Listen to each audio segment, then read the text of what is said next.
Educational hub. Good evening. अभी फ़िलहाल मैं आप लोगों को इस वीडियो में सहायक आचार्य का रिज़ल्ट जो जजमेंट लगा कर के आया है, हटा कर के आया है, किसके साथ आया है, उस पर डिस्कस करूँगी। दूसरी चीज़ मैं इस वीडियो में डिस्कस करूँगी कि सीजीएल का जो मीटिंग था उस पर क्या हुआ है। ठीक है, आई होप कि आप लोग पूरा एक्साइटेड होंगे। और मैं तीसरी चीज़ बता दूँ कि सीजीएल में जो कुछ भी हुआ है उसका बहुत कुछ चीज़ मैं पब्लिक प्लेटफॉर्म पे बोलूँगी, बाकी कुछ नहीं बता सकती। ठीक है, और जितने भी मेंबर्स मुझे देख रहे हैं, सुन रहे हैं, वो लोग अभी तो नहीं, अभी थोड़ी बिज़ी हूँ। आप लोग आज थोड़ी सी बिज़ी हूँ। आप लोग ऐसे मैसेज कर दीजिए। अगर कॉल उठा पाती हूँ तो कॉल उठा लूँगी, वरना आप लोगों को टेक्स्ट में बता दिया जाएगा। ऐसे ट्राई करूँगी कि अभी 1 घंटे के बाद आप लोगों का कॉल रिसीव करूँ। ठीक है, हाँ, तो चलिए सबसे पहले प्रदीप कुमार के जजमेंट के बारे में बात कर लेते हैं। सहायक आचार्य रिजल्ट के बारे में बात करते हैं। देखिए, सहायक आचार्य का जो रिज़ल्ट आया है, भाषा वाला जो आया था, लैंग्वेज वाला, वो पूछ रहे थे सब लोग कि क्या इसमें प्रदीप कुमार हटा के आया है या लगा करके आया है।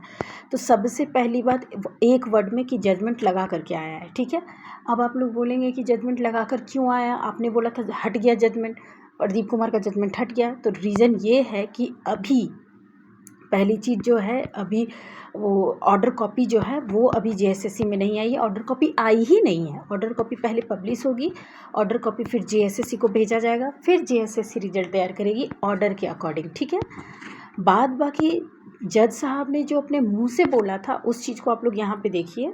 आप लोग जो बोल रहे हैं ना, ये चीज़ें हैं, ये मेरे एक सर ने मुझे स्पेशल भेजा है, आप इन्हें देखो। देखिए, कितने टाइमिंग पे, कौन से टाइमिंग पे बोला गया था वो भी है, सब कुछ है लिखा हुआ। उन्होंने विज्ञापन के आधार पर, योग्यता के आधार पर सूची जारी करने की घोषणा की है। ठीक है, दूसरी चीज़ उन्होंने बोला है आरक्षित श्रेणी के ऐसे उम्मीदवार जिसने उच्च अंक प्राप्त किए हों, अनारक्षित श्रेणी में जाने की अनुमति दी जाती है। इसका मतलब साफ साफ है कि जजमेंट हट चुका है, लेकिन अभी ऑर्डर कॉपी नहीं आने की वजह से, ऑर्डर कॉपी जेएसएससी को नहीं भेजे जाने की वजह से अभी समझ लीजिए कि अभी वो लोग प्रदीप कुमार को लगा के ही रिजल्ट दे रहे हैं। अब आप लोग बोलेंगे तो वो लोगों को क्या ज़रूरी है रिजल्ट अभी पब्लिश करने का। रिजल्ट इसलिए वो पब्लिश कर रहे हैं क्योंकि जब जज साहब बात किए थे, जब जज कोर्ट में मामला चल रहा था, तब उन्होंने एक वर्ड ऐसा यूज़ किया था कि मेरे पिटिशनर लोग का क्या है कंडीशन बताएं। तो अब सबको, जितने भी सूत्र हैं, वो लोग बता रहे हैं कि सबको ये लग रहा है ऑफिस में कि जो भी प्रदीप कुमार, ये याद रखिएगा, ये एक संभावना व्यक्त की जा रही है जो अभी मैं बोल रही हूँ। ठीक है, ये सबको लग रहा है कि जजमेंट जो हटेगा वो सिर्फ 90% चांसेस है पिटिशनर लोगों के लिए ही हटेगा। मतलब जो जजमेंट हटेगा, जैसे अभी जजमेंट तो हट गया है, इससे हट गया है, ऑर्डर कॉपी अपलोड होगा, उसमें ये लिखा रहेगा कि जो हमारे पिटिशनर है, मतलब जितने लोग पिटिशनर बने हैं, उन लोगों का अगर कटअप से ज़्यादा मार्क्स है और वो लोग बीसी कैटेगरी में भी है, तो उनको प्रदीप कुमार की वजह से हटा करके रिजल्ट दे, यानी उनको यूआर कैटेगरी में भेज के रिजल्ट दे। उनसे सीट बचने के बाद बाकी लोगों का एडजस्ट किया जाएगा, ये संभावना व्यक्त किया जा रहा है। इसी वजह से अभी उन लोग सब साइलेंट हो गए, कुछ किए नहीं, पहले वाले के अकॉर्डिंग रिजल्ट जारी कर दिए, यानी प्रदीप कुमार के जजमेंट को लगा करके। ठीक है, कल को अगर जजमेंट हटा दिया जाता है, कहा जाता है कॉपी में कि सबका रिजल्ट देना है, तो सारा रिजल्ट को रिवाइज करके पब्लिश किया जाएगा वापस से। अगर नहीं कहा जाता है, अगर वहाँ लिखा रहेगा सिर्फ पिटिशनर बेस, तो पिटिशनर लोगों का रिजल्ट को अभी छोड़ के उन लोगों का रिवाइज करके, अगर आ गया मान लीजिए, तो उन लोगों का रिजल्ट को रिवाइज करके उन लोगों का प्रदीप कुमार जजमेंट हटा के रिजल्ट पब्लिश करेगा। हालांकि होना चाहिए ये कि सभी का रिजल्ट को, ये एग्ज़ाम एक एग्ज़ाम है, सबका रिजल्ट को इससे अफेक्टेड करना चाहिए, लेकिन अब जो सुप्रीम कोर्ट बोलेंगे उस चीज़ को तो मानना ही पड़ेगा। ठीक है, और 4 हफ्ता का जो समय दिया है उसमें सब अपनी गलतियों को सुधारने के लिए समय दिया गया है कि जेएसएससी सरकार, झारखंड सरकार अपनी गलती को सुधारे और वहाँ पे बताए कि वो क्या किए हैं।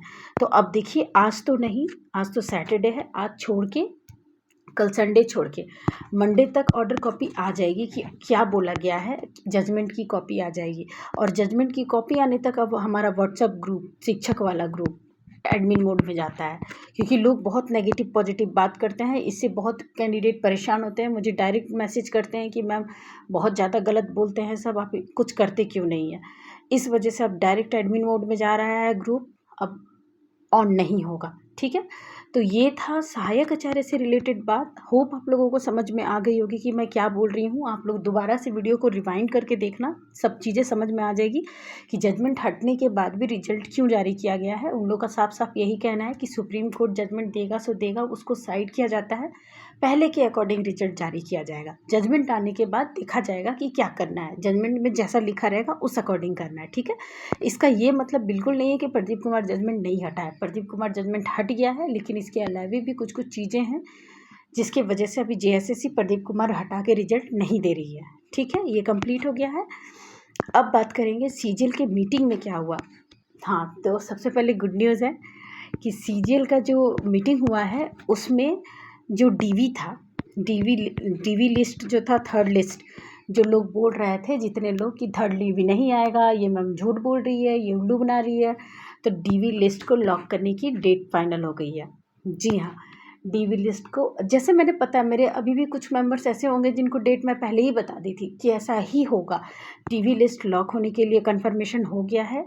और इसका डीवी लिस्ट लॉक, देखिए थोड़ी सी चीज़ों को समझा देती हूँ। कोई भी एग्ज़ाम का डीवी जब लॉक होता है तो उसका ऑथोरिटी दो लोगों के पास रह सकता है, या तो महोदय के पास या तो एएसओस के पास। अगर एएसओस के पास रहता है, ठीक है, तो ये अथॉरिटी है उन लोगों की कि वो कभी भी किसी का भी डीवी एक बार लॉक हो गया और साइन हो गया महोदय का, तब ये इस डीवी लिस्ट को कोई खोल नहीं सकता, कोई एडिट नहीं कर सकता, कोई उसमें नया नाम ऐड नहीं कर सकता, ना पुराना नाम ऐड कर सकता। लेकिन अगर मान लीजिए डीवी लॉक हो गया है और अथॉरिटी सिर्फ महोदय जी के पास है, तो ये, क्योंकि साइन तो उन्हीं को करना है, तो ये कभी भी ओपन हो सकता है, इसमें कभी भी किसी का नाम ऐड हो सकता है, कभी भी किसी का नाम हटाया जा सकता है, ठीक है। और इतना होने के बाद महोदय का साइन होगा, ठीक है। साइन होने के बाद ये पब्लिश होता है, और जिस दिन सिग्नेचर हो जाता है उसके 7 से 10 दिन के अंदर ये पब्लिश होता है। तो ये सब डिटेल मैं अभी आप लोगों को नहीं बता सकती। रीज़न है, मुझे भी मना किया गया है कि कुछ भी नहीं बताने। बस मैं आप लोगों को इतना बता सकती हूँ कि डीवी लिस्ट लॉक होने के लिए एक कन्फर्मेशन डेट फिक्स कर लिया गया है, अब इसको लॉक किया जाएगा, ठीक है। और जितने भी मेंबर्स मुझे सुन रहे हैं वो लोग मुझे कॉल कर सकते हैं, 1 बाय 1 कंटिन्यू नहीं करना। अब वीडियो अपलोड होने के 1 घंटे के बाद करिएगा, ठीक है, आधे घंटे के बाद मिनिमम। थोड़ी सी आज बिजी हूँ और भी बहुत सारी काम है, तो आप लोग कॉल कर सकते हैं। प्रायोरिटीज़ के अकॉर्डिंग, आपकी मेंबरशिप के अकॉर्डिंग आप लोगों को जवाब दी जाएगी, बात की जाएगी आप लोगों से, ठीक है। तो ये था हमारा अपडेट सीजीएल और सहायक आचार्य दोनों के रिगार्डिंग।